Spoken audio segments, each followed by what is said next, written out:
Good evening, everyone. Thanks for coming. Most of you know, those of you who are new here may not, but most of you know that we put up videos on Facebook and YouTube. Weekly we put up either a clip or once a month we put up a full talk. And there's been a little backlog, so last week we put up a full talk. A full talk means one that was just a talk that I gave and answered questions. And today I noticed there was a comment on the talk. And the person asked, why do you always speak about truth? And then he went on to say something about, well, it probably all makes sense in the end anyway, so thank you very much for your talk. But it struck me, you know, I do, and in our practice, we do use this word truth quite a lot. So it made me wonder, just seeing the comment, it made me wonder, well, what is truth? How do we know when we're experiencing truth? And is truth a relative thing or an absolute thing? And I suppose by our own experience, we can say that we sometimes have a feeling of truth, but I want to take it from the Buddhist perspective and how Buddha talked about it. Zen Master Bon Soeng used to always say, put down your opinions, your condition, and your situation. And he would talk about how your opinion, your condition, your belief, your idea, the way your own particular view of things are, skew reality. He would say, put down your opinion, because your opinion gets put like so close to your eyes that you can't see anything other than your opinion. This is a very silly example, but many of you here at the Zen Center know that I like to eat ice cream. And my wife has kind of learned to eat ice cream along with me. But we buy different kinds of ice cream. And she buys this one kind of ice cream, or she did buy this recently, and every time I take a spoonful of this ice cream, there's a taste that's unpleasant to me. And I realize that in my mind I say, why would you like this ice cream? It's bad ice cream. And of course, I've been practicing long enough and I'm aware of thinking, and I watch these things day in and day out. I realize everybody has their own opinion about ice cream. Marketers wouldn't have any luck if everybody thought the same way. But this is actually taste. There's a taste that I say is a bad taste. But clearly, her taste buds and her brain and her consciousness don't say it's a bad taste. For me, there seems to be a truth that this is a bad tasting ice cream. And personally, for me, it's true. It would be probably pretty silly for me to buy it. But for her, it's not a bad tasting ice cream. But in all honesty, there's a part of me that thinks, no, it's bad ice cream. Because my experience of it is distasteful. Or it's a taste that I don't like. So I think that shows something very important.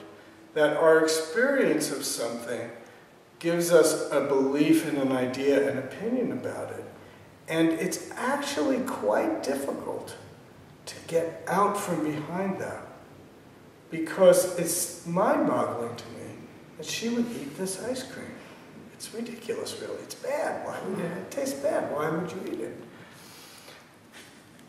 So if we just believe our ideas about things, it takes us away from an openness, an open-mindedness. So when Zen Master Bon Soeng would say, put down your opinion, your condition, your situation, he was telling us that your idea, your belief, the way you think it is, as valuable as that might be, don't get me wrong, there's another side to this. We each have our own experience, and we also talk about believing in our experience. So in this case, believing in my experience means, I don't like this ice cream. And just because you tell me it's a good ice cream, doesn't really make it a good ice cream. But how many times in your life do you get swayed? You know, you think somebody else knows something that you don't know. Maybe it's me standing up here right now, or sitting up here right now, speaking to you.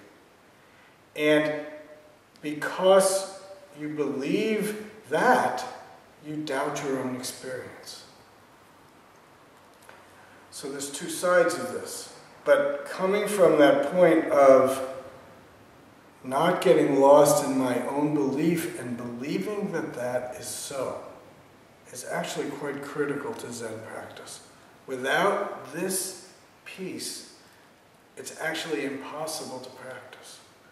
Because we're always coming back to what we believe to be true. So it's often said, you know, we did chanting and meditation practice here tonight. And anybody can do that at home. You don't really need to practice with a group to do chanting practice and meditation practice. And you don't need the guidance of a teacher to do that. But if you don't have a group, and you don't have a teacher or a spiritual friend to help poke you a little bit, your belief and your idea becomes truth. And it becomes very difficult to see the difference.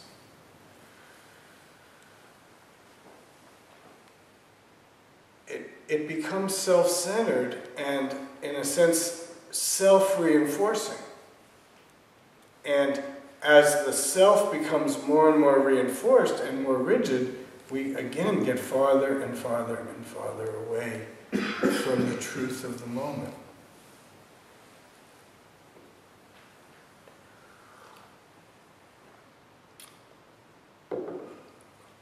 When the Buddha, as the story goes, when the Buddha attained his enlightenment, he got up from his seat and he began walking.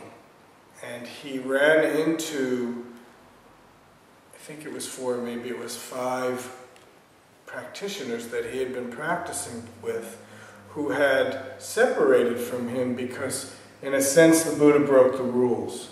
The rules in that time, and rules I want to put in quotes, but the belief system and the way you practiced was, in a sense, to try to come this close to annihilating the body. The belief was that if you would, in a sense, destroy the body, the spirit could, the awakening could happen. But so there was a split and a fight between awakening and liberation and the body. So there are statues of the Buddha where you can see them where he doesn't have a shirt on and his ribs are totally exposed. His face is gaunt and drawn because there's no fat on him. And he practiced this way. This was the belief system of the times, that if you could just barely stay alive, somehow your true nature would reveal itself. But he practiced this way for a long time, and he just had a sense, no, this isn't working, it's not right. And the way the story goes, a young woman came by and offered him some milk. And he drank the milk. And when his friends saw him drink the milk, they left him.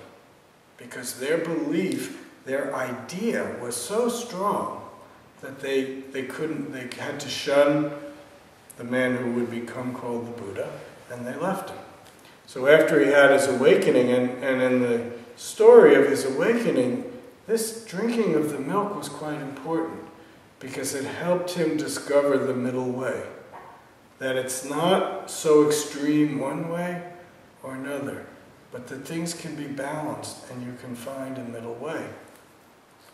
So anyway, so he had his experience, and at first he thought, oh, okay, I'm done. I'm awakened now. That's all there is to do. And he thought, nobody's going to believe me. Nobody's going to understand. So I'm done. And the way the story goes, he was convinced that no, he had to do one more thing in his life. He had to teach what he had discovered. That what he had experienced for himself, this awakening, that he and the universe were not separate.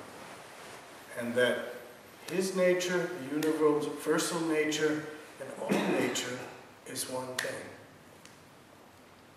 So he realized that he had to get up and he had to teach. So he went and he happened to run into these practitioners that he had been practicing with. I guess you might call them monks. And he taught them the Four Noble Truths and the Eightfold Path. And in teaching the Four Noble Truths, most everybody knows what these things are, but for those of you who are new, I'll just run through them pretty quickly. The first teaching was that life is, in Sanskrit the word is dukkha. We often say life is suffering. Sometimes it's referred to as there's a basic unsatisfactoriness in our lives. I think it was this weekend at the Sangha gathering in Las Vegas, somebody talked about the image in the sutras. The image is that it's an axle and a wheel, but it's a little bit off. So it's like you can imagine, instead of the wheel smoothly going around, there's a ka-chunk, ka-chunk. There's just a little hitch in everything. And take a look at your own life. How often is it that it's like everything's okay? Even in the best of circumstances. You know, think of the weather. We're always complaining. It's too hot, it's too cold, it's not raining, we need the water, but if it rains, we have plans to be outside. There's always this nagging disappointment. And human beings are stuck in this cycle of disappointment. The second of the Noble Truths is that suffering is caused by desire. It's like a thirst. Sometimes it's simply put is that we're just never quite satisfied. Either we want something to be different than it is, or we have something and we're afraid we're going to lose it. But we're always kind of stuck in that not enough mind. We always want something else. You know, for most of us, there are moments where it's just right. But then that moment ends and we want to hold on to it. Or oftentimes it would be just right if that person would just shut up. Or this would be great if I was with this person who's not here. There's always a tension between what is and what we want. And the Buddha talked about this as desire. His third noble truth is that there is a way out of this dilemma. That even though it's human life to find ourselves in this situation, there is a way out. And that way out was his teaching of the Eightfold Path. So then he began to teach these fellow practitioners the Eightfold Path. This was a long introduction to get to the first one of the Eightfold Path, which is right view. Right view is sometimes, that's the first one. And as I did some research on this years ago, there was something that I read where basically the Buddha taught if you attain right view, all the rest of the Eightfold Path falls into place. And right view literally means no view. No twisting, no slanting, no interpreting, no, we sometimes say, making something. Another way of saying it, the third patriarch of Zen wrote a poem where the first two lines are, "The great way is not difficult for those who don't make distinctions. Don't pick and choose. Don't like and dislike." Now again, of course, on one hand, likes and dislikes are basic human nature. But our attachment to them skews things. And we get lost in that attachment to our likes and dislikes, and we lose what sometimes I think of as the absolute value of the moment itself. And when I call it absolute value, I think back myself to my junior high school mathematics classes, math classes, where you're taught about this math concept of absolute value, where the way it's symbolized in math is, let's say you have the numeral 2, there are two parallel lines around it, and it's neither plus nor minus. If you think of a line graph that goes this way, if you move in this direction, that might be different for you because you're sitting opposite me. From my perspective, this is the positive direction, and this is the negative direction.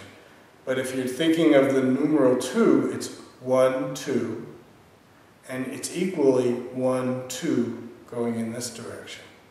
But we add minus or plus. So we twist it, we make it into something.